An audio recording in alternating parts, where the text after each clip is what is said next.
ఇదిగో మీరు శోధింపబడినట్లు అపవాది మీలో కొందరిని చెరలో వేయింపబోచున్నాడు.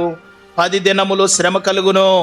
మరణము వరకు నమ్మకంగా ఉండము, నేను నీకు జీవ కిరీటమును ఇస్తాను. ఈ కిరీటము ఎవరికి అంటే ప్రియులారా, సహనము కలిగి దేవుని సన్నిధిలో నమ్మకంగా ముందుకు సాగిన వారికి రేపు దేవుడు పరలోకములో ప్రియులారా ఈ జీవ కిరీటాన్ని పెడతాడు. నమ్మకస్తులకు జీవ కిరీటాన్ని దేవుడిస్తాడు. సహనము కలిగి ప్రియులారా ఆయన సన్నిధిలో ముందుకు సాగే వారికి ఆయన రేపు జీవ కిరీటం ఇస్తాడు. అందుకని విశ్వాసులకు సహనము అనేది అవసరం.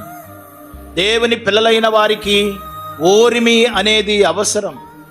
ఓర్చుకోవాలి ప్రతి విషయంలో, సహించాలి ప్రతి విషయంలో, సమన్వయత ప్రియులారా మనం పాటించాలి. ఎందుకంటే ఆత్మీయ స్థితిలో మనకు ఎదురయ్యే ప్రతి అవరోధాలు, ప్రతి ఆటంకాలు, ప్రతి అభ్యంతరాలలో మనం ఏం చేయాలంట, వాటిని సహిస్తూ దేవుని కొరకు మనం ముందుకు సాగాలి. మరి యేసు ప్రభు మన కొరకు సహించారా? ఏం సహించారు? శ్రమలను సహించారు, సిలువను సహించారు, నిందలను భరించారు.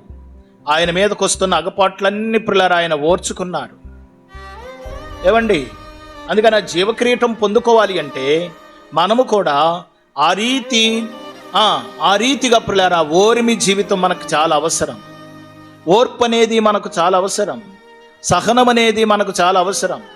కనుక సహించిన వారికి, మరణ పర్యంతం వరకు ఆయన సన్నిధిలో నమ్మకంగా ఉన్న వారికి ఆయన జీవ కిరీటం ఇస్తాడు.